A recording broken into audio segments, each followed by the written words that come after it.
voudrais partager avec vous une histoire. Il s'agit de le Rav Bentzi Friedman, Shaliach Chabad avec la jeunesse à Bet She'al. Quand il était un jeune bachour, il étudiait à la yeshiva de Chabad à Tzfat et il allait dans les rues, le quartier de Rosh Pina. Il passait par les endroits de business. Il demandait aux gens de mettre les tefilines et il les encourageait à faire Torah et Mitzvot. Pendant 3 ans qu'il avait un endroit précis où il allait, les magasins, les restaurants, un endroit où il allait tous les semaines, c'était restaurant BBB à Rosh Pina. C'était pas un restaurant kasher, c'était ouvert Shabbat. Et Benchi, il essayait de convaincre Nissim. Il lui mettait les tefilines et chaque fois il lui répétait « C'est important de faire Shabbat ». Et il lui disait « Nissim, ferme ton business Shabbat, il n'y a pas de bracha quand on travaille Shabbat ». Nissim n'a pas repoussé les paroles. Il a dit à Benchi « Je veux arrêter de travailler Shabbat, mais il y a plein des choses autour de moi qui ne me laissent pas le faire. Je mets de la pression, mais ils ne sont pas d'accord. Et comme ça se passe d'une semaine à une autre semaine. » Benchi, il écoute, mais il n'abandonne pas. Il continue à venir à mettre les tefilines et parler sur l'importance de Shabbat. La première fois, après Benchi est parti étudier à New York, et là, il y avait un restaurant de l'étage, qu'il avait aussi l'habitude d'aller là-bas pour mettre les tefilines, et le patron a décidé, ça y est, on ferme Shabbat. Et quand il est rentré là-bas, un des serveurs lui dit, tu sais, tout ça c'est grâce à toi. Toutes les semaines, tu venais ici et tu parlais de l'importance du Shabbat.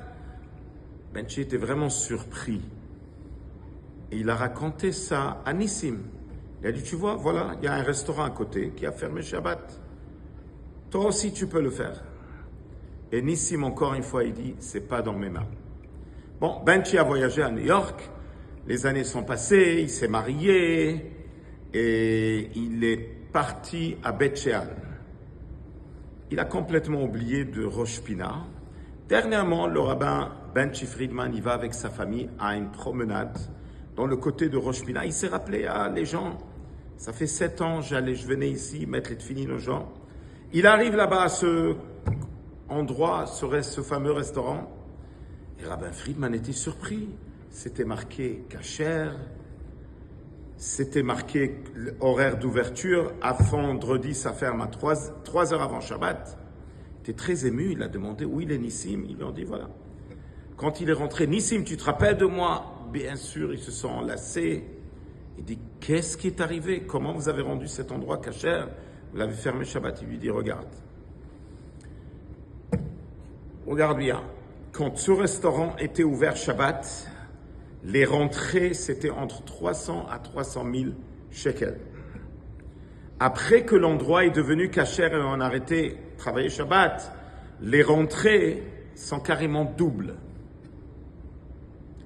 Nissim dit, tu ne peux pas t'imaginer les guerres que j'avais.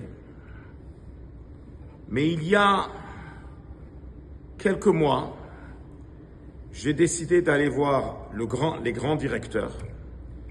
J'ai donné les clés, je dis ça y est, je quitte.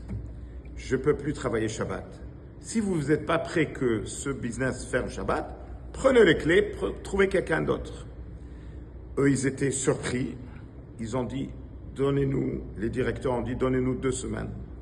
Dans 2 semaines, ils sont retournés, ils ont dit, ok, on est d'accord que tu fermes Shabbat et que tu rentres en restaurant kasher, mais avec condition que tu fasses des rénovations. Nissim a dit oui. Il a investi 700 000 shekels pour bien arranger ce restaurant et il prie à Dieu qu'il puisse réussir. Et là, il dit, la grande surprise, c'est pas rien que, oui, il a gagné, maintenant il gagne double. Imagine-toi que lui et sa femme, ça fait des années qu'ils sont mariés, ils ont une seule fille. Et ils ont une demande qui dure 12 ans. On veut encore un enfant. Plus que 10 ans que ce couple est en train de faire des traitements durs. Et ça coûte très cher. Mais il n'y a pas de... Ils n'arrivent pas à avoir un enfant. Et là, Nissim, il dit au Shaliach, à la minute que je fermais mon business Shabbat, ma femme est tombée enceinte. Nissim, il sort le téléphone, il montre à Rabbin Friedman, voilà, regarde mon fils, il a 5 mois, c'est grâce à toi. Tu ne sais pas qu'est-ce que tu as fait. Le Shaliach, il dit, regardez, moi j'étais un jeune bachour, j'allais tous les vendredis, je mettais les tefilines avec lui, je lui parlais sans savoir. 7 ans plus tard, on voit les conséquences. Il a dit, quel grand cours, une bonne action, une bonne parole. Il n'y a rien qui va en vain. Nous sommes à la veille de Tisha B'Av. Nous sommes le jour que malheureusement, on a perdu le premier temple, on a perdu le deuxième temple. Mais de l'autre côté, c'est clair que le même jour, Mashiach est né. Pourquoi Mashiach n'est pas né un jour plus tard, la semaine plus tard? Le même jour, 1 minute après la destruction du Beth Amikdash, pour nous dire que chez les Juifs, il n'y a pas une descente qui est juste une descente. Une descente, c'est pour monter. Et la descente, c'est le début de la montée. La destruction, c'est le début de la construction. Quand nos sages nous disent que le lion est monté dans le mazal du lion, il a détruit le lion de Dieu à condition que le lion vienne dans le mazal du lion. Il construit le lion de Dieu. Le lion, c'est Nebuchadnezzar qui est venu, qui a détruit le Beth Amikdash qui s'appelle Ariel, le lion de Dieu, dans le mois de Av, qui est le mazal du lion. Mais tout ça, c'est à condition pour que le vrai lion de Dieu, il vient, il construit dans le même mois, dans le même période, il va construire le Beth Amikdash. Donc, à nous, quand on voit une destruction, quand on voit un moment dur que le peuple juif a traversé, c'est le moment que le peuple juif doit agir. Agir veut dire faire quelque chose de nouveau, quelque chose qu'on n'est pas habitué, quelque chose qui est difficile pour nous. Un effort, et ça va ouvrir les grandes portes pour ce moment extraordinaire qu'on attend avec impatience. L'arrivée de Mashiach Tzidkenu, Bekarov Mamash. Shabbat Shalom.